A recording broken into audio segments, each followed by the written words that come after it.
Well, welcome back to the channel, guys. I hope you guys have had a fantastic weekend. We are here with another weather update for the week. It's going to be a hot and stormy one.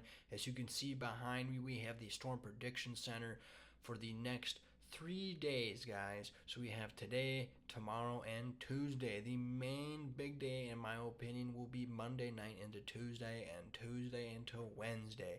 And as you can see here, Tuesday, the Storm Prediction Center has highlighted a slight risk over a good chunk of northern Minnesota. Excuse me, a little tongue twister, I guess. And then central Minnesota as well. A little bit of North Dakota, and then just a smidge of South Dakota. So we'll get right into it by looking at the HRRR model, guys.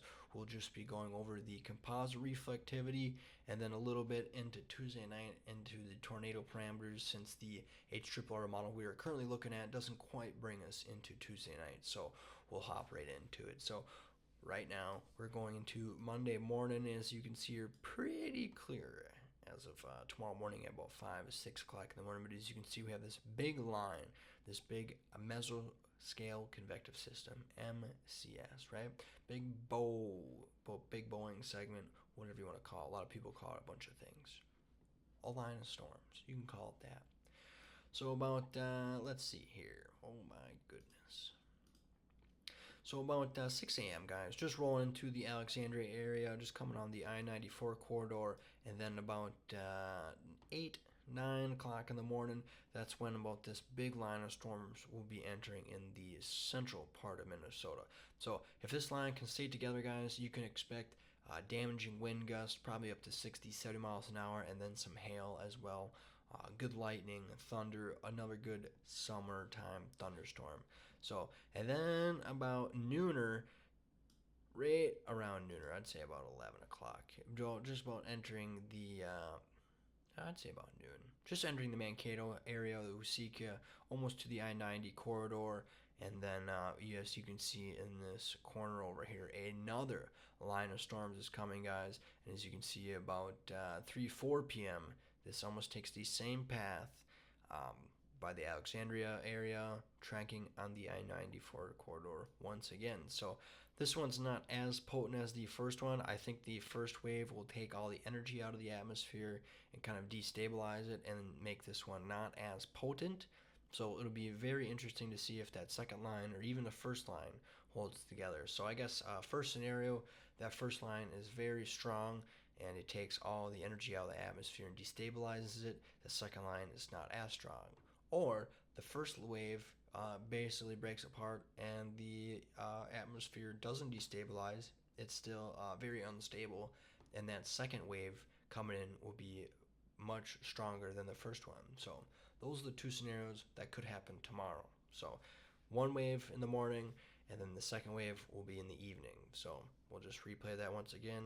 In the morning, you have that first wave, and then in the evening, you have that second wave. Not as potent, but we'll take that with a grain of salt. So, and then as we roll into Tuesday morning, the early morning hours, guys, this is about midnight, 1 a.m. You have some complexes of storms moving in from South Dakota and Nebraska from severe weather event that happened Monday evening.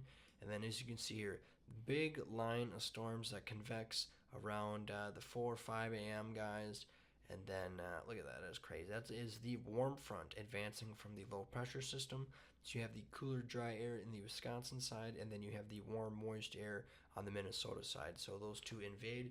You have the cooler air on the bottom and then the warmer air on top, and they just float on top of each other and thunderstorms, right?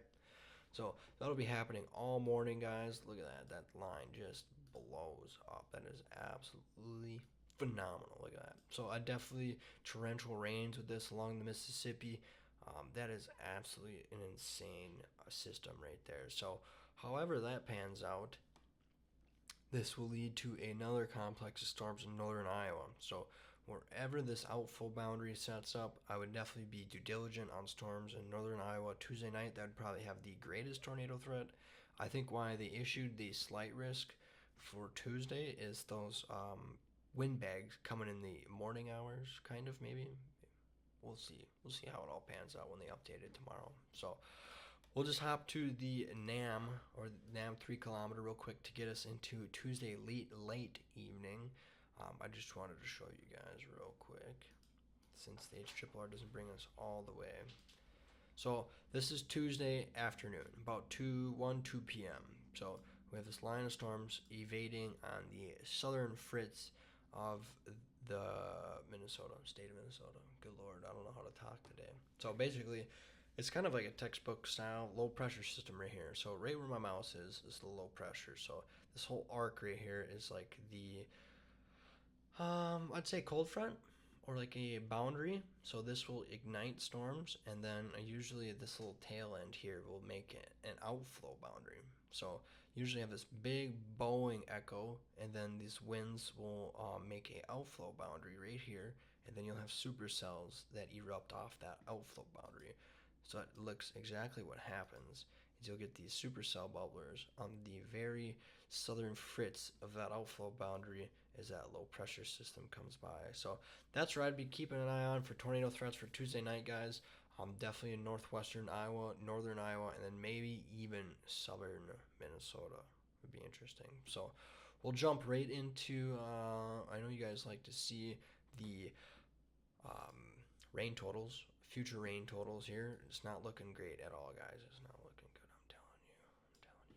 So for the next 7 to 10 days, we're looking at anywhere from 3 to maybe 7 inches of rain, depending where you're at, give or take. Okay. Obviously, these are weather models. We're wrong, so take it with a grain of salt. But even the GFS, I just showed you the European model. Okay. Maybe the GFS will load. I swear, man. Every time I hop on this thing, you can go for about 5 to 10 minutes. Everything's great, and then it just like has a fucking stroke. Look at that, having a stroke. So even the GFS, guys, for the next 10 to 12 days is showing a very active weather pattern for northern Minnesota, 5 inches of rain, and even Candy, Ohio, Meeker, 2 inches, even South Dakota 4 inches. Down here in southern Minnesota, 3 inches. It's wet, guys, already. The river's just coming down now, and it looks like it might just be going right back up. So that is the update today, guys. I'll probably do another updated version in a couple days, depending on how bad the storms will get. Unfortunately, I'm going back to night shift, so that will inhibit my weather forecasting a little bit. So if you guys made it this long, I do truly appreciate it. It helps me out tremendously. It helps the channel grow. Please like, subscribe, comment, leave any type of feedback. It helps me grow. If it's bad, good, I don't care. It helps me out. I can take it. So we'll see you guys next time. Hope you guys have a good week, and we'll see you guys here next time at Verns Valley.